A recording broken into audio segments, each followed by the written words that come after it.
Ta vie change quand ton esprit change. Et ce n'est pas une belle phrase toute faite, c'est la base de toute transformation réelle. Rien ne change tant que tu penses pareil, que tu ressens pareil, et que tu agis en pilote automatique. Le tournant arrive quand tu décides de vivre avec attention, de faire des choix conscients et de revenir à toi-même, comme quelqu'un qui s'est enfin réveillé. Et c'est ici que ce chemin commence, parce que tout dans ta vie s'améliore quand ton esprit gagne en clarté, quand tu cesses de dépendre de la motivation et que tu apprends à être présent, quand tu arrêtes d'accumuler des tensions, des excuses et des distractions, et que tu commences à renforcer ce qui soutient ta véritable force intérieure. Cette vidéo n'est pas faite pour être regardée puis oubliée. Ce sont 7 défis stoïciens, simples et profonds, pour transformer ta vie de l'intérieur au cours des 30 prochains jours. C'est une invitation à reprendre le contrôle de ton histoire. Personne ne peut le faire à ta place. Toi seul choisis quand changer. Toi seul décides quand commencer. Alors respire profondément, redresse ta posture et ramène ton attention à maintenant, parce que les défis commencent maintenant. 1. Libère-toi de tes pensées négatives. Imagine pendant un instant que chaque matin, avant de sortir de chez toi, tu prennes 2 sacs remplis de pierres et que tu les glisses dans ton sac à dos. Au début, peut-être que tu ne sentirais pas vraiment le poids, mais au fil des jours, des semaines et des mois, porter cette charge deviendrait insupportable. Tu serais épuisé, sans énergie, et chaque pas demanderait un effort immense. Maintenant, remarque quelque chose que l'on ne remarque presque jamais. Les pensées négatives fonctionnent exactement comme ça. Elles n'apparaissent pas sous forme de pierres, mais elles pèsent comme des pierres, elles s'accumulent comme des pierres, et elles t'usent en silence comme des pierres. Ces pensées n'usent pas seulement ton esprit, elles drainent ton énergie et transforment ton attitude face à la vie, créant un cycle de frustration, d'autocritique et de chute de la confiance en soi, te laissant vidé et démotivé. Et le plus dangereux, c'est que tu ne réalises pas quand tout cela a commencé. Tu n'entends pas le moment où la première pierre tombe dans ton sac. Tu te réveilles juste, lourd. Notre défi, c'est d'interrompre ce cycle d'auto-sabotage mental. Jamais tu ne mettrais volontairement ces pierres dans ton sac à dos, n'est-ce pas? Jamais tu ne sortirais de chez toi en portant un poids inutile. Alors pourquoi laisser ton esprit porter des charges que tu n'as même pas choisies? On valorise souvent les objets, les réussites ou les attentes, mais on néglige quelque chose d'infiniment plus important, l'état intérieur qui soutient tout le reste. Il est possible de changer. On peut apprendre à reconnaître la valeur de notre esprit et l'impact direct qu'il a sur notre qualité de vie. Nous devons apprendre à combattre ces pensées négatives avant qu'elles ne deviennent trop grandes. Les pensées sont comme de petites ombres. Quand on ne les observe pas, elles prennent la taille de monstres. Par exemple, dans les relations, quand des difficultés ou des situations inattendues apparaissent, au lieu de résoudre en parlant, on reste coincé dans des dialogues internes destructeurs. Elle a perdu l'intérêt, il s'en fiche, je ne suis pas assez bien. Ces phrases ne sont pas des faits, ce sont des interprétations fatiguées, façonnées par la peur. Et nourries encore et encore, elles deviennent de vrais obstacles. Autre exemple, au travail, quand ton chef critique une tâche. Au lieu de demander, comprendre et résoudre, tu penses « je ne fais jamais rien correctement ». Il ne me reconnaîtra jamais. Ces pensées s'accumulent comme des pierres invisibles et te font croire que la montagne est bien plus grande qu'elle ne l'est réellement. Presque toutes les expériences difficiles de la vie peuvent se transformer en monstres mentaux quand on laisse la négativité se répéter sans être questionné. Désillusions amoureuses, échecs professionnels, amitiés brisées, erreurs commises, opportunités perdues, paroles dures du passé. Rien de tout cela n'a besoin de te détruire, mais tout cela peut te paralyser si tu revis ces scènes comme si elles allaient se reproduire. Revivre peurs et échecs, c'est ouvrir la porte à l'autodestruction. Dans les 30 prochains jours, interromps ce cycle. D'abord, tu dois arrêter de nourrir ton esprit avec des déchets émotionnels. Évite de répéter des souvenirs douloureux comme s'ils étaient des vérités définitives. Ensuite, dirige ta mémoire avec intelligence, en te concentrant sur les événements et les pensées qui te renforcent et t'inspirent. En éliminant les pensées négatives, tu fais de la place pour un état d'esprit plus léger et plus constructif, qui te permet d'affronter les défis avec plus de sérénité et de confiance. C'est comme vider ton sac à dos. pour enfin te rendre compte que tu marchais depuis toujours beaucoup plus lourd que nécessaire. Une manière efficace de commencer, c'est de reconnaître la pensée négative au moment où elle apparaît et de la défier. Quand une pensée surgit, demande-toi, est-ce vraiment vrai? Y a-t-il une autre façon de voir ça? Ce simple acte de questionnement affaiblit le mécanisme de la négativité. Le monstre perd de sa taille quand tu allumes la lumière. De plus, nous devons apprendre à faire taire notre critique intérieure, cette voix qui se souvient de nos erreurs, mais oublie nos victoires. Au lieu de t'attaquer, apprends à plaider pour toi. Rappelle-toi les jours où tu as été courageux, sage, résilient. Nous commettons tous des erreurs, mais nous avons tous aussi des moments de grandeur. Et l'autoconnaissance, c'est justement ça. Se voir en entier, pas seulement à travers ses failles. Quand on cherche ce chemin intérieur, on façonne une version plus forte et plus honnête de soi-même. Le parcours n'est pas linéaire, mais il révèle une vérité que peu de gens perçoivent. La force intérieure ne naît jamais de la perfection. Elle naît du courage de continuer malgré les failles. Le stoïcisme nous enseigne qu'il est possible de changer notre façon de voir la vie et de remodeler nos valeurs, y compris l'importance que nous nous accordons. Montaigne a écrit « Rien ne pèse plus lourd que la pensée que l'on porte depuis trop longtemps ». Et c'est exactement ce que nous faisons ici, apprendre à lâcher. Si tu es vraiment prêt à relever ce défi et à l'appliquer dans ton quotidien, laisse ta marque en t'engageant ici. Écris dans les commentaires « Je vais appliquer ». Ce petit geste peut être le début de grands changements, parce qu'un esprit léger marche plus loin, voit plus clair et crée un avenir qui semblait auparavant impossible. 2. Laisse aller ce qui te retient. Objets, histoire et émotions. Ce défi consiste à apprendre à vivre sans quelque chose que tu considères indispensable, non pas pour prouver ta force au monde, mais pour te prouver à toi-même que tu n'es prisonnier de rien à l'extérieur, et que la vraie liberté commence quand tu romps des dépendances dont tu ne soupçonnais même pas l'existence. Cela peut être quelque chose de petit, comme ton dessert préféré, ou quelque chose de plus important, comme le temps que tu passes sur les réseaux sociaux. L'idée est simple, explorer le pouvoir de l'autocontrôle, qui est l'une des libertés les plus profondes qu'un être humain puisse conquérir. Imagine un instant ce que ce serait de mettre de côté quelque chose qui t'apporte du confort. À première vue, cela ressemble à une privation, à une perte, à une petite joie dont tu te prives. Mais ce que nous entraînons ici, ce n'est pas la privation, c'est la souveraineté intérieure. C'est la capacité d'avancer sans béquilles émotionnelles. C'est le courage de soutenir ton propre corps sans t'appuyer sur ce qui est facile. Quand tu décides de vivre quelques jours sans ce à quoi tu es habitué, tu fais quelque chose que la plupart ne font jamais. Tu élargis ta zone de résistance, tu renforces ta discipline, et tu découvres que la force naît du renoncement conscient. Parce que tout exercice d'inconfort volontaire aiguise l'esprit, ouvre la poitrine et révèle des parties de toi qui étaient encore cachées. Ce parcours ne consiste pas seulement à renoncer à quelque chose pendant quelques jours. Il s'agit de changer de perspective, d'inverser l'axe, de cesser d'être conduit par ton désir et de commencer à le diriger en devenant une version plus mûre, plus lucide et plus indépendante de toi-même. Regardons ce défi de manière plus large. Il ne s'agit pas seulement d'objets matériels ou de petits excès, mais aussi d'apprendre à gérer des sentiments, des émotions et des habitudes qui sont devenues partie de toi sans que tu les aies vraiment choisis. Par exemple, pense à l'insécurité qui t'empêche souvent d'avancer. Elle n'apparaît pas sous la forme d'un cri, elle arrive comme un murmure, mais un murmure qui paralyse. Ça ne va pas marcher, ils vont te juger, et si tu échoues? Cette insécurité est comme un poids attaché à tes chevilles, t'empêchant d'avancer. Et durant les 30 prochains jours, chaque fois qu'elle surgira, imagine-toi en train de défaire le nœud qui la retient, la laissant tomber au sol comme un fardeau qui ne t'appartient plus.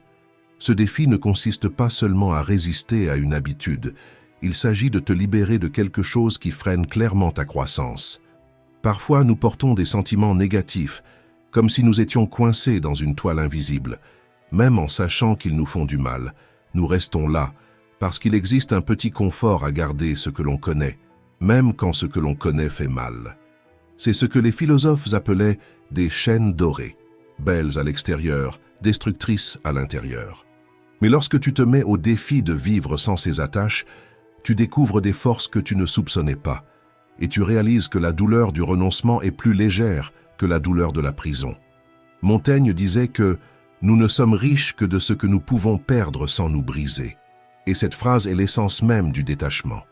Tout ce qui te contrôle te limite, tout ce que tu contrôles te renforce. Alors choisis quelque chose de précis à laisser derrière toi dans les prochains jours. Cela peut être un sentiment négatif comme la peur ou l'autocritique, une habitude nuisible comme la procrastination ou l'excès de réseaux sociaux, ou toute autre chose qui vide ton potentiel en silence. Ce choix ne consiste pas à perdre quelque chose, il consiste à récupérer de l'espace en toi. Pense à l'insécurité qui t'empêche d'agir. Rappelle-toi que ta vie et ton vrai bonheur ne dépendent pas de ces choses dont tu te défais. La joie réelle naît de choix conscients, pas du confort automatique. Observe comment tu grandis quand tu lâches ce qui ne te sert plus. C'est la première étape d'un parcours plus profond. Apprendre que tu n'as pas besoin de tout porter, que tu peux choisir ce qui reste et ce qui s'en va. En acceptant ce défi de détachement matériel et émotionnel, tu fais un pas solide vers la liberté personnelle. Tu vas remarquer que beaucoup de choses qui semblaient indispensables n'étaient que des distractions déguisées, et que ce qui te renforce vraiment ne pèse pas, ne retient pas, ne limite pas, mais t'élargit. S'entraîner à l'autocontrôle, c'est s'entraîner à dominer tes émotions, tes impulsions et ton discours intérieur. Alors qu'est-ce que tu choisis de laisser derrière toi? Quel sera ton premier pas vers une vie plus libre, plus lucide et plus consciente? Tout détachement est aussi une naissance, la naissance de quelqu'un de plus fort. 3. Maîtrise ce qui se passe à l'intérieur de toi. Le contrôle de nos émotions est l'une des leçons les plus précieuses du stoïcisme, parce qu'il ne s'agit pas de devenir froid ou indifférent, il s'agit d'apprendre à ne pas remettre le volant de ta vie à ce qui arrive à l'extérieur, mais plutôt de conduire tout à partir de ce qui existe ici, à l'intérieur. Chaque jour, nous faisons face à des situations qui mettent à l'épreuve notre stabilité émotionnelle. Ça peut être un projet compliqué au travail qui semble demander plus que ce que tu as, une discussion familiale qui manque de se transformer en guerre, ou des imprévus qui surgissent sans prévenir et déstabilisent ta paix. Il est normal d'être dominé par les émotions, de réagir de façon impulsive et de perdre le contrôle de la situation. Mais, et si tu pouvais reprendre ce contrôle? Et si, au lieu d'être poussé par l'émotion, c'était toi qui décidais où tu poses le pied, ce que tu ressens et comment tu réponds? C'est pour ça que je t'invite à te lancer dans un défi et, durant les prochains jours, à pratiquer l'équilibre émotionnel. Pendant cette période, observe attentivement tes réactions face à tout ce qui surgit. D'abord, tu développes l'autoconscience. Tu reconnais les impulsions, les tensions, les jugements. Et ensuite, tu entraînes la capacité la plus puissante que quelqu'un puisse avoir, la prise de distance intérieure, cette petite pause qui empêche l'émotion de décider du cours de ta vie. Imagine que tu es au travail, en train de gérer un projet complexe. L'échéance approche et la pression augmente comme un poids sur la poitrine. Au lieu de laisser le stress t'envahir, tu t'arrêtes un instant et tu observes la situation sous un angle plus large. Vois que le défi est réel, mais que la panique n'est pas obligatoire. Tu reconnais qu'il existe une ligne nette entre ce qui est en train de se passer et ce que ton esprit interprète à propos de ce qui se passe. La manière dont tu choisis de réagir est entièrement sous ton contrôle. Paniquer affaiblit, accuser les autres t'emprisonne, réagir avec colère t'aveugle. Mais garder ton calme, revoir tes options et travailler avec détermination ouvre l'espace de la solution. Ce même principe s'applique à toutes les sphères de ta vie. Si quelqu'un dans ton entourage familial ou social essaie de te provoquer, rappelle-toi ceci. Personne ne contrôle tes émotions sans ta permission. Cette personne peut tester ta patience, mais elle ne réussira que si tu lui remets la clé. Avant de réagir impulsivement, pratique l'art de t'arrêter, de respirer et d'observer. Cette pause, c'est ta forteresse intérieure, c'est le moment où tu transformes une réaction automatique en une réponse consciente. Ensuite, choisis, non pas par impulsion, mais par lucidité, la réaction qui représente le mieux la personne que tu veux devenir. En développant cette capacité à maintenir ton équilibre émotionnel, tu seras mieux préparé pour affronter les défis de la vie avec calme et fermeté. La paix intérieure ne naît pas de l'absence de problèmes, elle naît de la présence de maturité. Un exemple concret.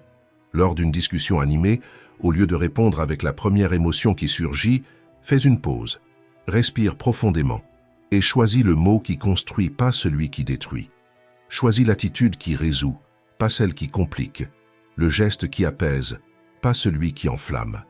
Quand tu fais cela encore et encore, tu renforces le muscle de l'autocontrôle. Pour les stoïciens, c'était ainsi que l'on conquérait la liberté. Montaigne disait « La plus grande victoire, c'est de se vaincre soi-même avant d'affronter n'importe quelle bataille ». Cette phrase résume parfaitement le mécanisme de l'équilibre émotionnel. Tu maîtrises l'impulsion, et en maîtrisant l'impulsion, tu maîtrises la direction. Durant les 30 prochains jours, engage-toi à observer et à choisir tes réactions. Quand tu gouvernes ton intérieur, rien de l'extérieur ne peut te renverser. Quand tu décides qui tu es, personne ne décide à ta place. 4. Quand tout devient progrès, plus rien ne peut t'arrêter. Il existe un basculement mental tellement puissant, tellement profond et tellement rare, que très peu de personnes dans toute l'histoire ont vraiment appris à vivre ainsi. La capacité d'utiliser absolument tout ce qui arrive, le bon, l'injuste, l'inattendu et même le douloureux, comme combustible pour grandir. Pas comme une jolie idée, mais comme une pratique quotidienne. Les stoïciens appelaient cela la résilience active. Ne pas seulement supporter la vie, mais la transformer. Ne pas fuir les faits, mais les reconfigurer de l'intérieur. Pense à cela. Chaque jour, des choses arrivent jusqu'à toi. Des messages, des mots, des retards, des défis, des imprévus, des opinions, des attentes, des critiques, des événements que tu n'as pas demandés. Et, sans t'en rendre compte, une grande partie de ton énergie s'en va en tentant de contrôler ce qui ne dépend pas de toi. Mais il existe une autre manière de vivre, une manière stoïque, une manière forte, une manière rare. C'est quand tu décides, de façon consciente et mature, de faire un choix que très peu osent faire. Tout ce qui arrivera jusqu'à moi sera converti en progrès. Imagine une vieille roue à eau tournant lentement près d'une rivière, l'eau qui passe, turbulente, calme, claire, sale, peu importe, elle frappe les pales, fait tourner le mécanisme et produit de la force. Tu deviens cette roue. Rien de ce qui arrive n'est gaspillé. Tout se transforme en mouvement, tout se transforme en avancée, tout se transforme en force. C'est le cœur de ce défi. Peut-être que quelqu'un te parlera avec dureté, peut-être qu'un projet échouera, peut-être qu'une relation ne correspondra pas à ce que tu espérais. Peut-être que la vie te surprendra avec quelque chose qui te fera tomber pendant quelques minutes. Mais lorsque tu choisis de transformer tout en progrès, tu penses autrement. Qu'est-ce que cela est venu m'enseigner? Qu'est-ce que cela est en train de me montrer sur moi? Qu'est-ce que je dois renforcer maintenant? Qu'est-ce que je peux développer à partir de cela? Rien ne te diminue quand tout te construit. Marc Aurèle disait que le feu absorbe tout ce qu'on y jette et le transforme en flamme. C'est peut-être la métaphore la plus puissante du stoïcisme. Sois le feu, peu importe ce qu'on te lance, tu transformes. Peu importe ce qui t'atteint, tu grandis. Et c'est ici que commence ton défi. Dans les 30 prochains jours, chaque fois que quelque chose t'irrite, te frustre, te déçoit ou te trouble, tu vas poser une seule question. Comment cela peut me rendre meilleur? Pas plus faible, pas plus dur. Meilleur.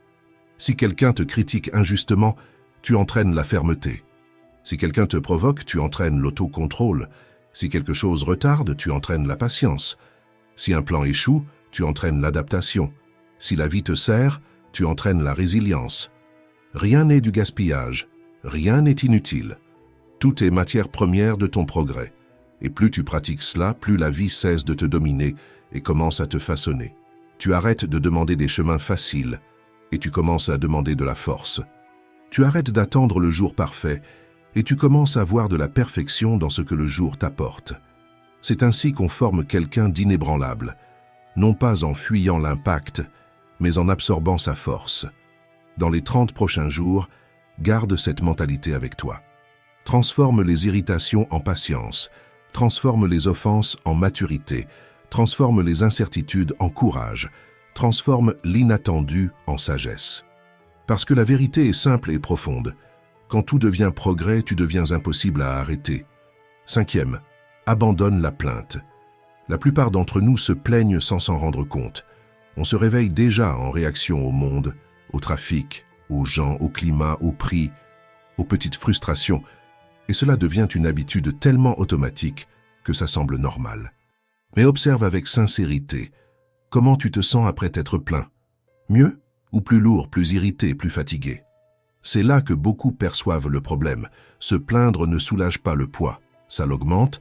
Se plaindre ne libère pas la tension, ça la diffuse. Se plaindre ne résout rien, ça ne fait que renforcer ce qui va mal.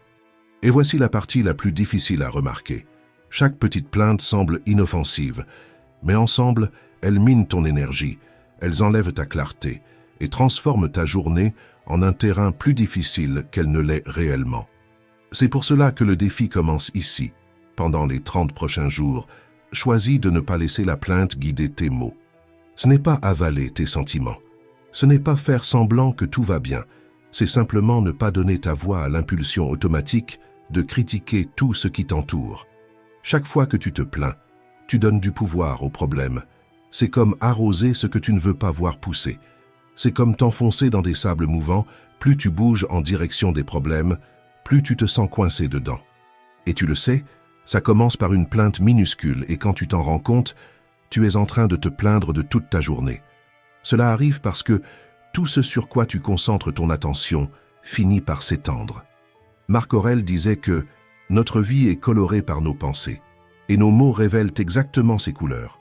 Parfois, on ne se rend même pas compte qu'on pense de manière destructrice, mais ce qu'on dit montre exactement ce qui se passe à l'intérieur de nous. Alors vient la question pratique. Comment briser ce cycle? Avec quelque chose de simple, choisis un objet, un bracelet, une alliance, un élastique, et chaque fois que tu remarques que tu es sur le point de te plaindre, change cet objet de côté. Ce geste minuscule te ramène au moment présent, brise l'automatisme et te donne la possibilité de choisir une réponse meilleure. Quand tu arrêtes de te plaindre, tu recommences à voir ce qui était caché, les petites joies, les détails qui passent inaperçus quand ton esprit reste focalisé sur ce qui t'irrite, la légèreté qui apparaît quand tu cesses de nourrir ce qui te fait du mal. C'est ici que beaucoup perçoivent la vérité, tu as beaucoup plus de contrôle sur ton bonheur que tu ne l'imagines. Se plaindre plante des graines de négativité. Arrêter de se plaindre plante des graines de gratitude. Et cela change ton regard. S'il pleut au réveil, tu profites du climat. Si ton collègue fait du bruit, tu mets quelque chose que tu aimes écouter. Si les prix augmentent, tu réorganises tes habitudes, au lieu de t'épuiser avec ce que tu ne contrôles pas. Rien de tout cela ne consiste à prétendre que la vie est parfaite. C'est choisir où placer ton énergie. Chaque mot a du poids, chaque mot façonne ton expérience, et quand tu te plains, tu entraînes ton esprit à chercher exactement ce que tu ne veux pas. Si quelque chose peut être changé, change-le. Si ça ne peut pas l'être, change ton attitude, mais ne livre pas ta paix à la plainte. Accepte ce défi des 30 jours. Il n'est pas théorique, il est pratique, réel, transformateur. Contrôler tes mots est la première étape pour contrôler ta vie. Si cela a du sens pour toi, engage-toi maintenant. Écris dans les commentaires. Aujourd'hui, je brise le cycle de la plainte. 6. Entraîne ton esprit à voir ce qui a déjà de la valeur. Pense à cette incroyable capacité que nous avons de penser, de sentir, de profiter et d'aimer, et comprends que c'est là le premier pas pour entrer dans une démarche de gratitude, inspirée par les paroles sages de Marc Aurèle. Quand tu te réveilles le matin, ne te contente pas de penser à la routine qui commence, mais au miracle que représente le fait d'être en vie. Respire profondément et sens la vie battre dans chaque partie de toi, et reconnais à quel point ce privilège qu'est vivre est extraordinaire. Mais avant même ces mots, il existe quelque chose d'encore plus profond, prendre conscience que rien de ce que tu vis n'est garanti, que chaque matin est une faveur de la vie, pas un droit automatique. Et quand tu comprends ça, même le silence de l'aube commence à sembler un cadeau. Il est naturel, quand on se sent insatisfait ou dans les moments difficiles, que notre esprit s'accroche au négatif et qu'on oublie de valoriser ce qui, un jour, a été un rêve et qui, aujourd'hui, fait partie de notre réalité. Parce que le cerveau s'habitue vite, et ce qui était un miracle hier devient une simple routine aujourd'hui. C'est pour ça que ce défi de pratiquer une gratitude profonde devient si important. Il ne s'agit pas seulement de dire « merci » par politesse, mais de plonger vraiment dans ce sentiment d'appréciation envers tout ce qui fait déjà partie de notre existence. Même ce que nous n'avons jamais demandé, mais qui nous soutient quand même. L'air dans nos poumons, le corps qui fonctionne, le simple fait d'être arrivé jusqu'ici. Même si le mot gratitude est très utilisé, nous avons fini par le voir de manière superficielle. Dans ce défi, nous sommes invités à exprimer une gratitude vraie et profonde, et à chercher dans chaque domaine de notre vie des raisons de remercier, non pas pour idéaliser la vie, mais pour nous rappeler que même au milieu des douleurs, il y a toujours quelque chose de vivant qui reste à nos côtés. Depuis les relations importantes qui nous soutiennent dans les moments difficiles, jusqu'aux petites joies du quotidien qui éclairent notre chemin, c'est aussi l'occasion de reconnaître nos propres efforts et nos propres victoires, même celles qui semblent petites. Parce qu'il existe un type de gratitude que nous pratiquons rarement, la gratitude envers nous-mêmes, pour les batailles invisibles que nous avons affrontées et pour toutes les fois où nous avons continué malgré la fatigue. Par exemple, pense à la simple joie d'une tasse de café bien chaude le matin. Ce moment si souvent oublié peut devenir une source de gratitude dès qu'on reconnaît le réconfort et la douceur qu'il nous apporte. De la même manière, une conversation importante avec un ami ou le soutien silencieux d'un collègue de travail sont de vraies raisons d'être reconnaissant. Ce sont des petits phares que la vie allume sans qu'on s'en rende compte. Commence à regarder ta vie et à chercher ce sentiment en toi.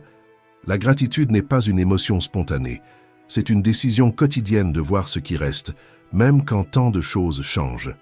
Au cours des 30 prochains jours, je te propose d'intégrer la pratique de la gratitude dans ta routine quotidienne. Commence maintenant, écris dans les commentaires de cette vidéo ce pourquoi tu es reconnaissant, ce qui fait battre ton cœur de reconnaissance. Écrire cela n'est pas seulement participer à un défi, c'est réorienter ton regard, c'est entraîner ton esprit à revenir à l'essentiel, c'est te rappeler qu'il y a de la lumière même quand tu es fatigué. Avec le temps, cette pratique renforce notre connexion au présent et nous aide à adopter une mentalité stoïcienne, un contentement intérieur, indépendamment des circonstances extérieures. Comme l'a écrit Cicéron, la gratitude n'est pas seulement la plus grande des vertus, mais la mère de toutes les autres, parce que quand tu reconnais ce que tu as, tu vis avec plus de clarté, plus de sens et plus d'amour. 7. Prouve-toi que tu en es capable. Prends une attitude claire, parce que penser change peu de choses, vouloir change encore moins, mais la réalité commence à se déplacer au moment même où tu te mets en mouvement. Imagine-toi en train de réfléchir aux événements qui façonnent ta vie, comme quelqu'un devant un immense puzzle, essayant d'ajuster chaque pièce avec sagesse et détermination, et commence par analyser les événements de ta vie de manière rationnelle, en te concentrant uniquement sur ce qui est à ta portée. Par exemple, tu ne peux peut-être pas choisir l'endroit où tu habites, mais cela ne veut pas dire que tu es sans pouvoir. Tu peux toujours transformer un espace réduit en refuge, un espace simple en ordre, et un espace limité en foyer. Et pour ce qui est des petits choix du quotidien, même si tu n'as pas les plus beaux vêtements ou les meilleures chaussures, tu peux toujours te vêtir d'une attitude de confiance, de respect et de politesse, parce que la dignité ne dépend jamais de ce que tu portes. Elle dépend de la manière dont tu te tiens. Faire face à de grands défis, comme la maladie de quelqu'un que tu aimes, peut être douloureux. Et même si nous ne pouvons pas changer la situation, nous pouvons offrir présence, soin et amour. Et parfois, c'est la seule force qui soutient quelqu'un de l'intérieur. Peut-être que tu es un entrepreneur qui a commencé sans ressources, mais tu as le pouvoir d'offrir excellence, qualité et un service qui fait que les gens se sentent réellement considérés. Dans l'alimentation, même avec des ingrédients simples, il existe toujours la décision de cuisiner avec soin, créativité et attention. Et dans l'environnement professionnel, nous ne contrôlons pas toutes les variables, mais notre posture, notre dévouement et notre caractère sont entièrement à nous. Dans n'importe quel contexte, il existe toujours une occasion d'agir avec conscience et détermination en te concentrant sur la seule chose qui ne pourra jamais t'être retirée, l'action que tu choisis d'accomplir. Et lorsque nous faisons cela, l'adversité ne nous paralyse pas. Elle devient un terrain fertile où notre force grandit. Sur le chemin de la vie, nous nous retrouvons souvent face à la difficulté de prendre des décisions fermes et sûres. Ce n'est pas facile, parce que cela demande courage, responsabilité et engagement. C'est comme affronter quelque chose qui nous intimide, parler en public pour la première fois, changer de carrière, mettre fin à une relation qui n'a plus de sens. Ces moments défient notre zone de confort et exigent une attitude immédiate. En acceptant ces défis, nous renforçons notre capacité à gérer l'inattendu, En refusant de laisser la peur ou l'indécision nous dominer, c'est comme ériger une muraille intérieure qui nous garde intègres, même lorsque, à l'extérieur, tout semble s'effondrer. Quand les vents de la vie deviennent tempétueux, c'est cette citadelle intérieure qui garde ton intégrité intacte. Elle permet que tes décisions restent fermes et alignées sur tes principes les plus profonds.